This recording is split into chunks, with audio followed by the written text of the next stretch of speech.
Hello, my friends.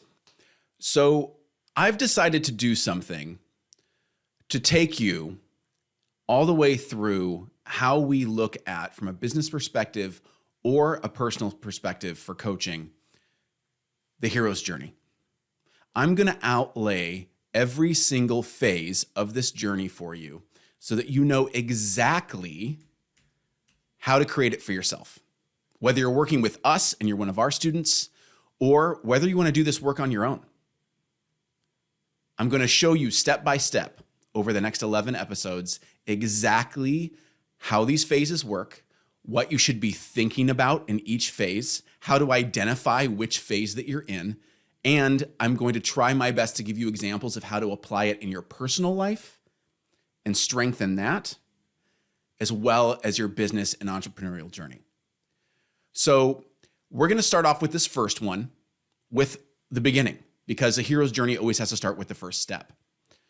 And the reason that we use this methodology is because you see it repeated everywhere. You are steeped in this. The human collective psyche is steeped in the hero's journey.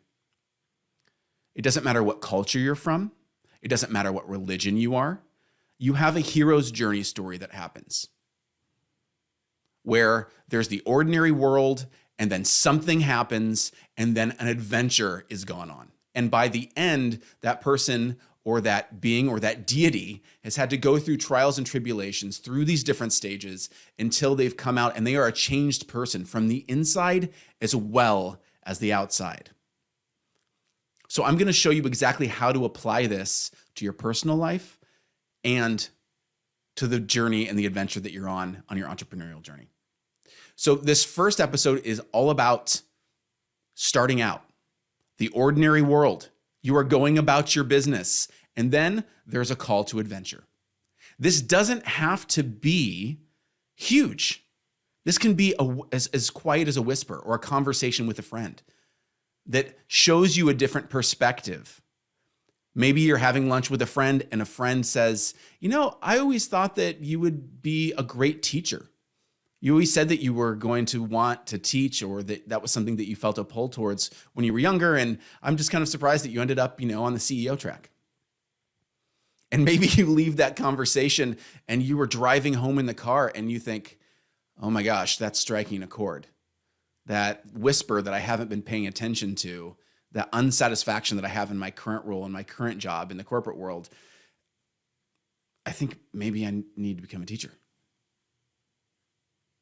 And so you start to think about how your ordinary world and all the things that feel safe and feel amazing, and your brain is like, hey, no, we have things wired right now. Let's just stay the way that we are, right? Because our brains are hardwired in order to keep us safe. But maybe that tug is a little too powerful now, and you're going to listen to that call to adventure, or you just can't stop thinking about it. So that's an example in your personal life. For me, I remember there was a time in my life, my parents had just gone through a very messy divorce. I was in first grade, and every week in elementary school, we had choir class. And I wasn't really good at anything at that point. At least I didn't feel like I was good at anything. And I had a lot of anger. And I remember this class, every week that we had music class, this amazing teacher, Mrs. Carter, she was able to take these first through third graders and make them into amazing choral singers. And you loved going to this class. And I remember she pulled me aside one day and said, Aaron, I think that you have a lot of potential to become a really good singer. Would you like to audition for, at the time it was called the Indianapolis Children's Choir, which was this huge, big thing. And I never thought I could do something like that. I'd have to audition, and that would be scary, and there's all this stuff. But I couldn't stop thinking about it. And that instance of having to go through that, of having to be in the ordinary world and then be able to go on an adventure, even in a small way, has affected me and echoed through the years to where I am right now as a 45-year-old man. That I know that there are things that can pull me out of my ordinary world that I can be good at and I can feel amazing about, that I might not have thought that I could do. And so you probably have similar experiences in your own personal life where, if you look at it from that perspective, you were on the ordinary world, a specific path, and then something pulled you to the left or the right. And you decide to go on an adventure. In business, this can be something like if you're on your entrepreneurial journey and you thought that your startup was going to be all about this one thing, and then you had to get to that wonderful thing that we love talking about as entrepreneurs, which is the pivot. You thought your business model was going to be all about this. You had written it down. There were whiteboarding sessions. And then you get to the point where, you know what? People don't seem to want to buy that. So we're going to have to pivot. I know this because I've had to live through it as well, my friends. They actually want this. They're telling us they want this. Okay, we can either choose to go on this call to adventure, or we can choose to keep going on what we decided that's not going to ultimately be effective. So there's lots of different ways that you can apply this call to adventure, and looking for the instances where your ordinary world could be disrupted by a call to adventure, because it is a disruption, isn't it? It's not always convenient. In fact, it's hardly ever convenient when a call to adventure happens. In fact, many of us even try and refuse the call. We come up with all kinds of reasons, and I'll talk about that in the next episode, but let's not get ahead of ourselves. But I want you to think about those small tugs. They can be large as well. They can be as small as a whisper or as loud as a gunshot, that take you from your ordinary world and show you that there might be something else that you want to go after and pursue. Maybe it's a different relationship that you want to pursue. Maybe it is a different line of business you want to pursue. Maybe you're just trying to grow your career and you really want to apply for a new position, but you're having some imposter syndrome. You don't think that you're qualified for it. And so you're telling yourself you can't do it. You're trying to not listen to that call to adventure. It's worth listening to it. And if you can think about things in terms of this, that it isn't just this messy soup, that like there are these certain times in your life where you're going to have a choice, and there are going to be small as a whisper, large as a shout, opportunities for you to pursue something else and to go towards it. And you can either let fear stop you, or you can take that first step out the door and go towards it.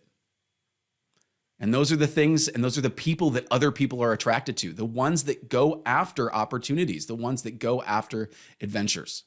And if you're an entrepreneur or a business person or a leader, this is a skill to start to hone, to listen and get curious about when you feel a tug or a pull towards something that could absolutely serve your customers better or grow your business. So here is how to go about this. Think about what's happening in your ordinary world. And when you feel that pull, start to examine exactly how that could help you or help your life or help your business to be able to grow. Maybe even write it down on a list.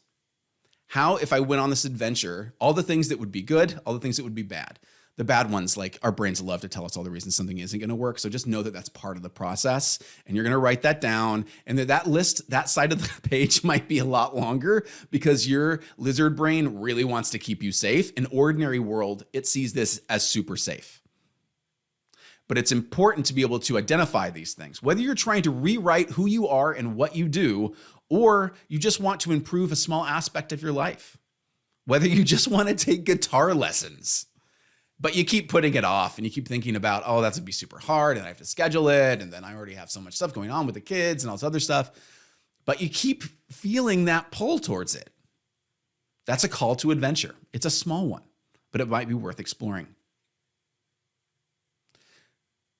So that's what I want you to think about. I want you to think about a call to adventure and how you could go on this adventure. There are going to be stages in this where it's hard, and that's okay. It's supposed to be.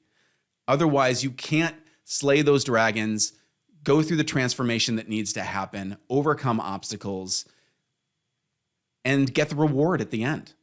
The hard-earned reward, whether that is a successful, thriving business, or whether it's that relationship that you've always wanted, or that career that you always wanted to pursue.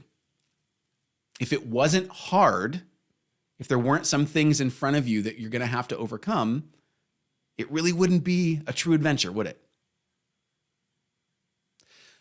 So what I'd like you to do is I'd like you to this next week, just listen for those small voices. The small ones can be some of the most important ones. That small gut tug towards what you might want to do in your career, towards that change you want to make as an entrepreneur, that business idea that you've had floating around, but you're just kind of like, that would be silly. And I already have a pretty good income at the company I work for. I don't want to rock the boat. Is that really the adventure that you want to tell people about on your deathbed? Sorry to be so dramatic, but in reality, is that what you want to do? Or do you feel like you were built for something more? I think that you are. So I want you to think about that this next week. When I talk to you next time, I'm going to talk about the next part of this, which is actually the refusal of the call. Because you're going to have that list, right? You're going to write those things down, and there might be a lot of reasons that your brain is telling you why you can't do something. And that's actually a very important part of the process. So come back next time. I'm going to help you think through that as well. All right, my friends, thank you so much for your time, and I will talk to you next week.